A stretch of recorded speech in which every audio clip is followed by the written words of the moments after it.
Mesdames et messieurs, bonsoir et bienvenue à cette émission d'Info 9. Plusieurs expositions ont eu lieu à la Maison du patrimoine de La Sarre et d'autres suivront au cours de l'année en cours en 2020. Alors, pour nous en parler, je reçois Mme Christiane Pichette, agente patrimoniale à la Ville de La Sarre. Mme Pichette, bonsoir. Bonsoir. Toujours un plaisir de vous recevoir, Mme Pichette. Et puis encore cette année, nombreuses expositions à venir. Oui. On va en parler un petit peu plus tard au cours de l'émission. Mais il faut dire qu'actuellement, au moment où l'on se parle, au moment où l'émission est enregistrée, vous avez un marché aux puces qui se fait jusqu'au 10 avril prochain. Qu'est-ce qu'on y trouve dans un marché aux puces? Nous, qu'est-ce qu'on a fait maintenant, c'est qu'on a beaucoup de livres. Et, on a commencé à faire de l'élagage de ces livres-là pour justement faire de la place à la société pour pouvoir conserver des objets. Les livres qui sont vendus ne concernent pas le patrimoine. Ce sont soit des romans, soit des livres de cuisine ou autres. On a des objets aussi.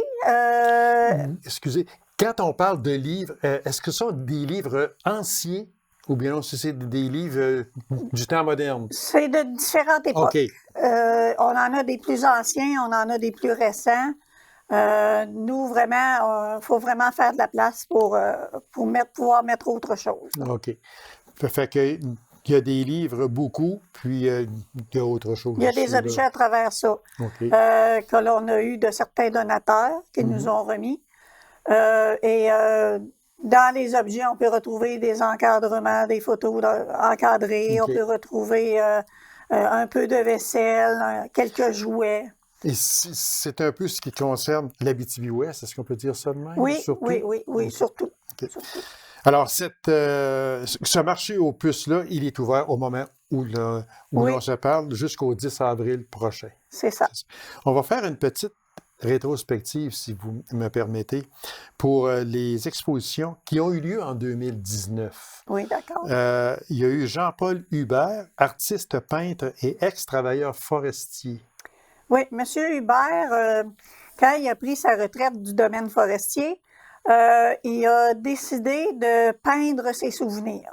Ah, okay. Alors, on pouvait retrouver, mettons, des camps de bûcherons, on pouvait retrouver dans le temps les attelages de chevaux en hiver qui charriaient le bois. Il y avait différents domaines. Et c'était une exposition que nous, on avait agrémentée d'objets. Ah, OK. Exemple, si on voyait la peinture avec un monsieur qui portait un chapeau, on avait un chapeau similaire. Okay. On avait de la vaisselle aussi, parce que dans une des peintures, on pouvait voir des gens qui étaient devant un feu avec de la vaisselle comme en granit. Dans le temps, c'était en granit. Ça, oui, exactement. Alors, dans le temps des chantiers. On a essayé de retrouver des éléments dans les toiles pour cette exposition-là. Fait que ça donnait un petit cachet spécial. Un cachet spécial. C'est ça. Mais c'est bien pensé, par exemple. Ça bonifiait l'exposition. Voilà, exactement. Il y a eu aussi Mme Jeannette Trudel, musicienne au piano. Oui, elle, c'était une grande pianiste. Elle s'est produite à différents endroits. Ici, à La Sarre. Sûrement à Macamic également, parce que c'était une dame qui était quand même recherchée parce qu'elle avait un talent exceptionnel. Et nous, on a voulu rendre hommage à cette dame-là par cette exposition-là. Les enfants de la dame nous ont apporté des photos, pour également bonifier, parce que c'était une personne qui était quand même connue à La Sarre. Et puis, il y a eu aussi Rencontre avec notre patrimoine, expo d'hier à aujourd'hui, qui a eu lieu. Oui, ça, c'était l'automne dernier. Par cette exposition-là, on voulait vraiment démontrer, comment je pourrais dire, l'évolution des choses. Okay. Exemple, nous, on avait l'exemple des photos de l'hôtel de ville de La Sarre. Alors, on avait mis les photos de l'hôtel de ville à différentes époques. La Maison Lavigne à différentes époques. Ça, c'était pour le côté photographique. Et pour les objets, exemple, on avait des dactylos qui, au début, étaient manuels. Par la suite, ils étaient un petit peu plus sophistiqués pour en venir jusqu'au dactylo électrique et de plus en plus sophistiqué et avant-gardiste, on peut dire. Alors, c'est pour ça que ça s'appelait d'hier à aujourd'hui. D'hier à aujourd'hui. On peut peut-être l'annoncer tout de suite qu'on pourrait avoir une partie 2 à cette exposition-là. Puis même, vous me l'avez confirmé juste avant qu'on rentre en ondes. Oui, ça va être une exposition qui, celle-là, par exemple, ça va être sur les automobiles à différentes époques. Oh, mon Dieu, les OK. automobiles et aussi, j'ai un blanc de mémoire, des ordinateurs à différentes époques. On va partir, mettons, avec le Commodore 64 dans le temps. OK. Puis on va essayer C'est loin, là. On va essayer d'élaborer Oui. là-dessus. OK. Fait que ça devrait être intéressant pour les gens. Là. Ah oui, c'est et sûr. pour les messieurs aussi, on essaie de penser aux hommes et tout. Oui. Les dames adorent les expositions, mais il faut Il penser faut penser à la jante masculine. à la jante comme on masculine dit. légèrement aussi. OK. Fait que ça, autrement dit, c'est la phase 2, c'est la partie 2 de ce qu'il y a déjà eu rencontre avec notre patrimoine d'expo d'hier à aujourd'hui. À aujourd'hui, c'est ça. C'est vraiment, c'est bien pensé parce que de faire revivre le passé, puis de s'en venir jusqu'à aujourd'hui, on voit l'évolution. L'évolution. Puis je pense que ça va vite des fois. Oui, ça va très vite. Très, très vite. Quand on pense d'évolution des objets, des choses, là, et même des bâtiments. Quand on regarde les bâtiments de la Sarre, on voit que la ville a évolué beaucoup à travers le temps, à travers l'espace. Alors, c'est bien, c'est intéressant de voir en photo l'évolution des différents bâtiments. Exactement. Alors, Qui vous prête ce matériel-là, comme un Commodore 64, là, on parle des années, mon Dieu, j'ose-tu dire 70? oui, sûrement. Autour, Sûrement, hein, oui. sûrement, oui. Mais il y en existe encore? Nous, on est chanceux à la société parce que ce sont des gens qui font des dons. Ah, OK. Au lieu d'aller les jeter, Voilà. ils nous appellent. Puis là, Êtes-vous intéressé à êtes-vous avoir telle intéressé à avoir chose? telle chose? C'est sûr que, comme je vous disais tantôt, l'espace étant restreint, on essaye de ne pas avoir 3-4 choses du même modèle, Du mettons. même modèle, oui, oui. C'est ça. OK. On essaie d'en avoir un, puis on les conserve, puis on en prend soin. Puis, Donc, on peut remercier beaucoup la population de se porter garante de ça, si Du on peut patrimoine. dire, du patrimoine. Oui. Parce que, et puis, c'est bien dit, à la place d'aller le jeter, ben, il vous appelle, auriez-vous besoin de, puis C'est ça. à ce C'est moment-là, ben, ça fait une belle exposition.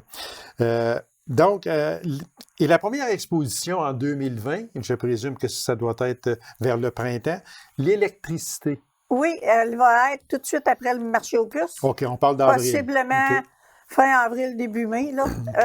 Et ça va être une exposition qu'on va avoir des photos représentant l'électrification à travers le début, surtout. OK.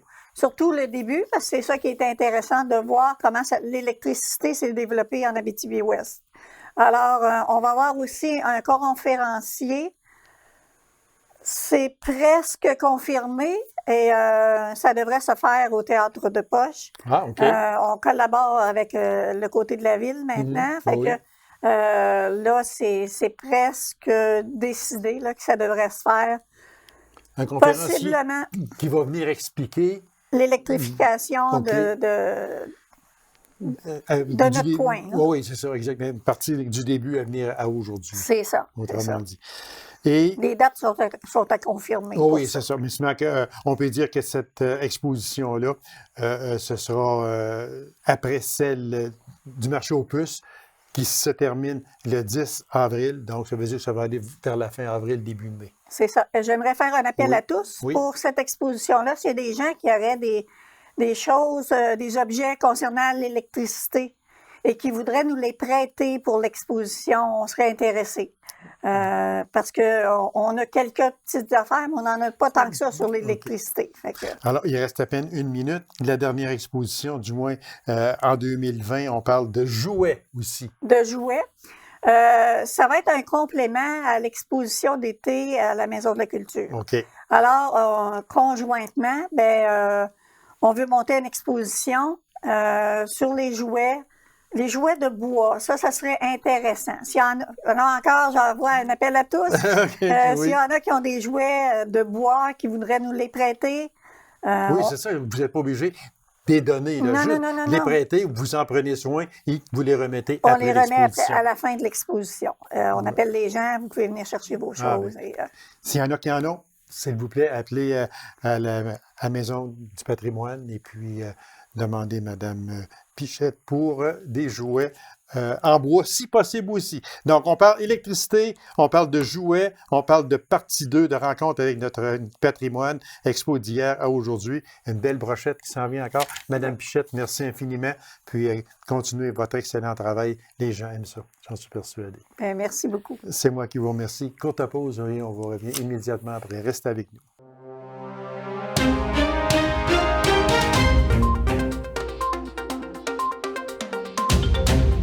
La Fondation Dr Jacques Paradis débute une nouvelle campagne de financement, soit celle 2020-2022. Alors, pour nous en parler et d'autres sujets également, je reçois la directrice générale de cette fondation, Mme Caroline Gamache. Mme Caroline, bonsoir. Bonsoir. Toujours un plaisir de vous recevoir, Mme Caroline. C'est un plaisir de venir. Moi, j'accepte les invitations. Et comme on dit, toujours dispo. Oui, tout le temps disponible. Puis, je suis content parce que je sais qu'il y en a qui vont dire peut-être, oh, regarde, il se répète. Mais ça ne me fait rien de me répéter pour une cause telle que la Fondation Faut le répéter. Jacques Paradis. Fait que c'est pour ça que jamais je ne vous refuserai une entrevue parce que, et j'en refuse pas non plus là, aux autres, mais seulement que, mais c'est aussi comme toutes les autres fondations, c'est tellement important aussi. Fait que il faut en parler et continuer à en parler. Moi, j'aimerais ça qu'on fasse juste une petite rétrospective, Mme Gamache, concernant la campagne passée, c'est-à-dire comment ça s'est déroulé, cette campagne-là, les objectifs ont-ils été atteints? Ça a été une campagne avec sous signe du changement. Changement de direction générale, changement également un peu au niveau du sein de l'équipe du conseil d'administration. Notre objectif était de 750 000 on ne l'a pas tout à fait atteint. On a amassé plus de 680 000 qui est une somme qui n'est pas à négliger. Une très belle somme. Grâce à cette somme, écoutez, c'est 8 gros projets qu'on a réussi à appuyer, dont le principal qui est l'achat du prochain scanner pour le centre hospitalier de la Sarre. Mais je pense que le gros de la campagne, ce qu'on a fait, c'est qu'on a réussi à promouvoir notre image, à promouvoir la Fondation, à la faire rayonner sur le territoire pour que les gens puissent enfin connaître et reconnaître la Fondation. Donc, je pense vraiment que le meilleur est à venir. On s'est bien positionné pour la 11e campagne. Parce que c'est sûr qu'il faut se donner un objectif, c'est certain. Tant mieux s'il est atteint. Mais je me dis que c'est quand même pas catastrophique. C'est quand même juste environ 70 000 $. C'est gros, 70 000 $, mais dans une fondation où on va chercher quand même 680 000 $ dans le public, il faut le dire, c'est extrêmement important. C'est là que l'on voit la générosité des gens de l'Abitibi-Témiscamingue, encore une fois. Puis, je pense que les gens sont sensibilisés à cette cause. Parce qu'on ne le dira jamais assez. Oui, il y a des montants qui viennent du ministère de la Santé, mais on ne peut pas tout acheter non plus avec ces montants-là. Donc, ça vient compléter ce qui est au programme de la santé du ministère de la Santé. Exactement. On complète ou on améliore l'équipement. Peut-être qu'au départ, on se serait contenté de l'équipement de base, mais avec la contribution de la Fondation, on est capable d'aller chercher un équipement qui est encore plus à la fine pointe de technologie ou plus performant. Donc, c'est à ça également là, que les dons servent. Puis, ce qui est important de dire également, c'est que bien souvent, l'achat d'un équipement, peu importe lequel, va permettre aux bénéficiaires de l'Abitibi-Ouest, surtout, de venir recevoir des soins chez eux. Oui, Au lieu exactement. d'aller, j'ai rien contre Rouen, Val-d'Or, Amos, absolument rien, mais quand même, c'est un déplacement qui se Oui. fait.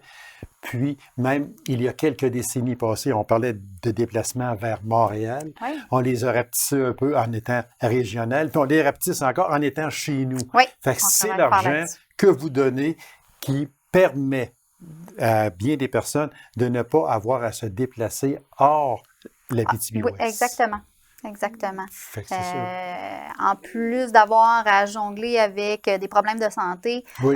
les gens, si on peut au moins diminuer le stress et l'angoisse de prendre la route, Ouais. d'être loin de leur maison, de leur famille, pour les soutenir dans des, on va le dire, dans des épreuves qui ne Oui. sont pas toujours évidentes, ben c'est déjà un gros plus là, pour les gens d'Abitibi-Ouest. Parce que si on va à l'extérieur un peu, en parlant de Rouyn-Noranda, avec l'unité de cancérologie, Oui. qui est après se construire, combien de personnes qui sont malheureusement atteintes du cancer n'auront plus à se déplacer à Gatineau Ou à Montréal. ou à Montréal. Oui, Ils c'est vont recevoir merveilleux. les soins chez eux. Donc, partir de Macamic ou de la Sarre, s'en aller à Rouen, bravo, parce qu'avant ça, il fallait qu'ils s'en aillent Exactement. à Gatineau. Puis, fait que c'est pour ça que tout ça, si on met ça sur un ensemble, bravo. Puis bravo aussi à la Fondation Dr Jacques Paradis qui permet justement de donner des soins chez nous.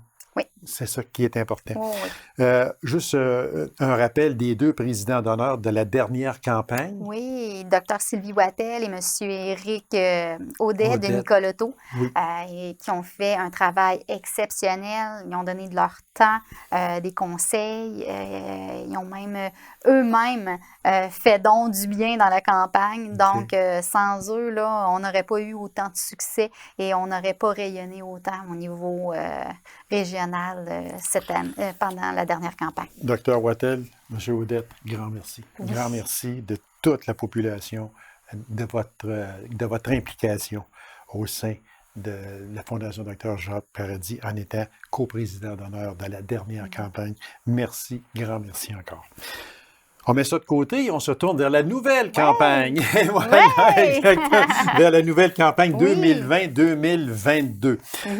On va y aller avec l'objectif de cette prochaine campagne. Oui, on s'est fixé avec l'équipe de la Fondation et avec les 2 nouvelles coprésidentes d'honneur, on s'est fixé un objectif de 700 000 $ OK. à atteindre pour appuyer principalement 3 projets qui nous ont été déposés et qu'on a décidé d'aller de l'avant avec ceux-ci.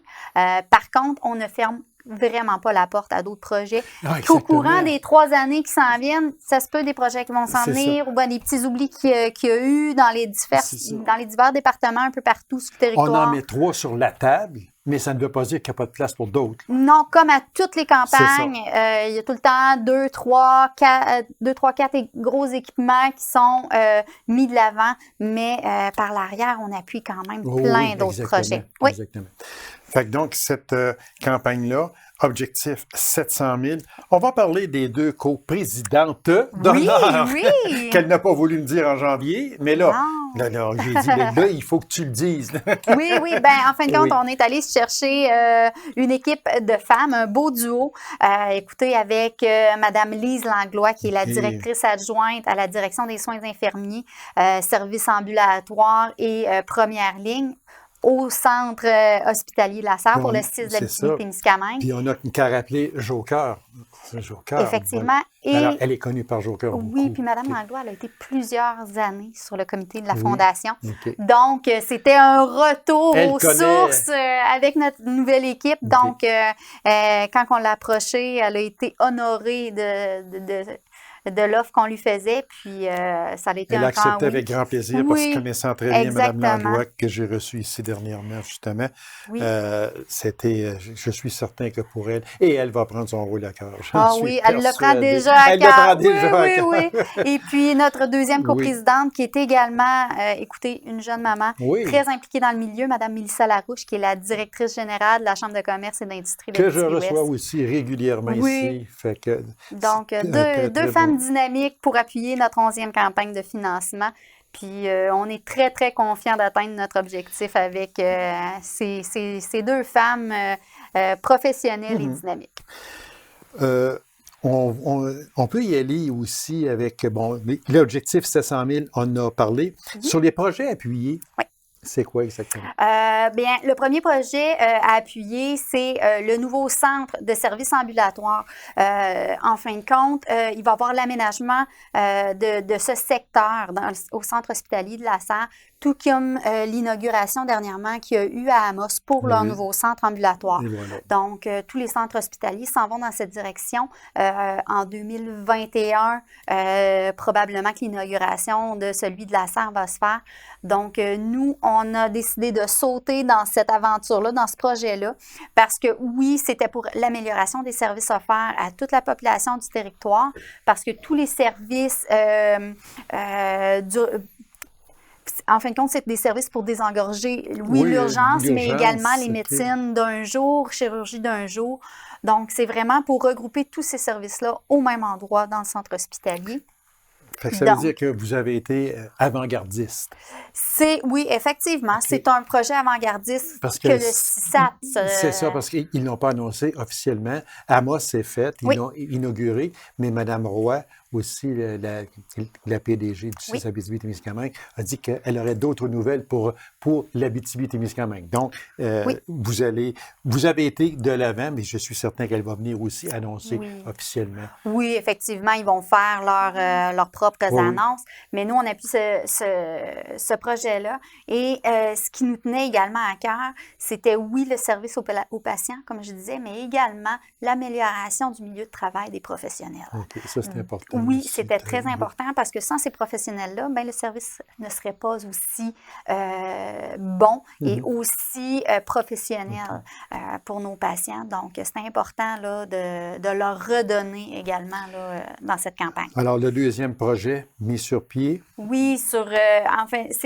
c'est une des premières fois que l'unité de réadaptation de Macamic, l'URFI qu'on appelle, l'unité de réadaptation fonctionnelle intensive, qui est notre spécialité régionale. Écoutez, tous les gens qui ont besoin de réadaptation suite à un traumatisme crânien ou à n'importe quelle autre maladie ou accident, les soins, c'est à Macamic qu'ils se prodiguent. Que ce soit de Val-d'Or, que ce soit du Nord, également de l'Ontario, plus ça va, plus que la clientèle est en demande et plus que la clientèle est jeune également. Okay. Donc, il y a beaucoup de besoins au niveau des équipements. Et encore une fois, on sait que le centre hospitalier de Macamic, il y a besoin de beaucoup d'amour. Ça date un peu comme bâtiment et tout. Les équipements également. Donc, on s'est dit, on s'en va travailler, pour le service aux patients, mais également pour l'amélioration du milieu de travail de nos professionnels qui en ont besoin parce que, c'est beaucoup du travail physique, la manipulation des patients. Donc, on s'en va les soutenir avec un projet pour eux. Très beau projet. Oui. Et le dernier, et non le moindre? Oui, c'est un projet qui nous a été déposé par une personne de l'hôpital qui est le chef d'équipe, en fin de compte, bloc opératoire, réanimation, soins intensifs. Et puis, c'est des équipements très innovants qui est au niveau de la réanimation et du transport de patients. Au niveau de la réanimation, je vous dirais le nom de l'appareil qui s'appelle le LUCA 3. Et puis, c'est vraiment un appareil qui fait un massage automatique à un patient. OK.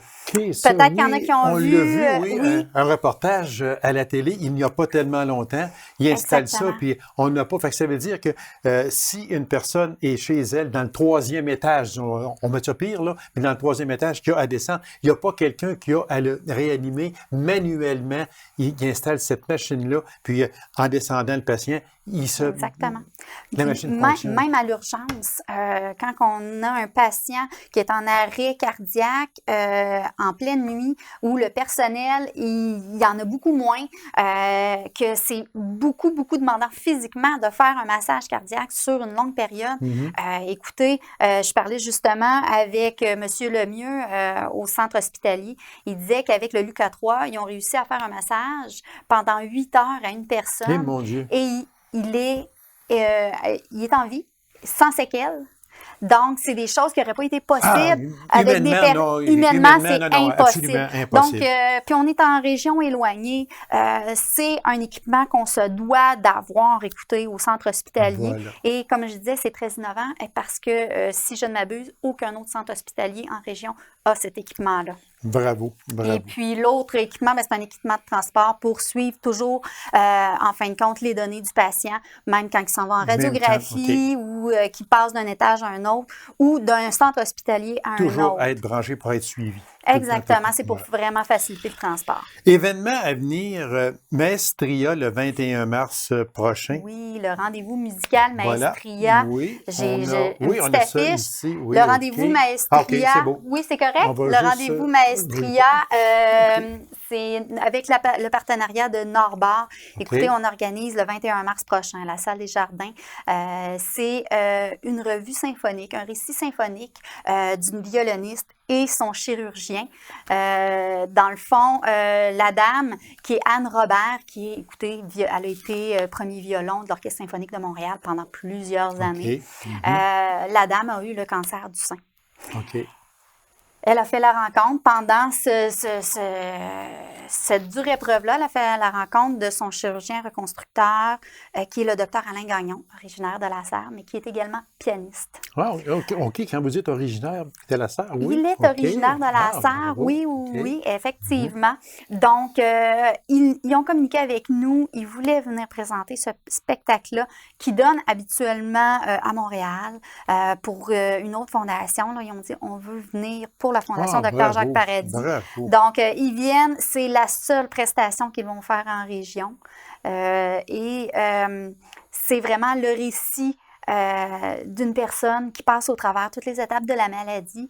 Mais je pense qu'au-delà de ça, c'est une leçon de vie pour passer au travers plusieurs épreuves, que ce soit la maladie, mais que ce soit toute autre épreuve qui se présente à nous. Donc, je pense que c'est un beau moment que les gens peuvent venir passer avec nous. Les billets sont sur Ticket Accès. Ticket Accès, le 21 mars 2020. Soyez présents, s'il vous plaît, parce que en plus d'une bonne cause, c'est exactement aussi quelque chose, un concert extraordinaire. Oui. Défi Bolivie 2020. Oui. Ça, c'est encore un autre beau projet. Oui, effectivement. Pour une 3e édition, on se joint aux fondations d'Amos et Drouin-Noranda pour former des équipes de valeureux qui vont aller relever le défi Bolivie. V'là 2 ans, c'était le défi Maroc, oui, si on s'en souvient. Donc, cette année, présentement, il n'est jamais trop tard pour se lancer dans l'aventure. Pour s'inscrire, oui, effectivement. Présentement, on a 2 concurrents confirmés ici pour la Fondation Dr. Jacques Paradis, M. Michel Raté et M. Patrick Giroir. Donc, c'est 2 valeureux qui ont décidé de partir pendant 17 jours en Bolivie, faire la traversée, entre autres, d'un désert de sel à vélo. Un désert de sel, mais oui, je lisais ça dans les... C'est un des plus gros mondes. Oui, puis quand on regarde les images de ça, c'est incroyable, les paysages. Ils vont avoir, je pense que c'est le voyage, le défi d'une vie pour plusieurs. Exactement. Et puis, eux, ils ont décidé de se lancer dans la course, dans ce défi-là. Et puis, les participants doivent nécessairement payer leur... Oui. Exactement, là, parce que c'est bien expliqué ici. Toutes les participantes assument la totalité des frais de leur voyage, maximisant ainsi la levée de fonds pour la Fondation Dr. Jacques Paradis. Ça, c'est important de le dire. Alors, les participants paient leur voyage et tout, pour laisser plus d'argent possible à la Fondation Dr. Jacques Paradis. Bravo. Madame, c'est déjà fini, Madame Caroline. C'est bien correct. C'est déjà fini. Mais je vais revenir, Oui, avec grand plaisir, parce que vers la fin avril, on vous réinvitera pour savoir où tout ça est rendu exactement. Oui. Et puis, bravo aussi à la Fondation, bravo à vous pour votre excellent travail au sein de cette formation. Merci pour l'invitation. C'est moi qui vous remercie. Alors, mesdames et messieurs, merci d'avoir été là. On se donne rendez-vous à une prochaine émission de Info 9. Au revoir.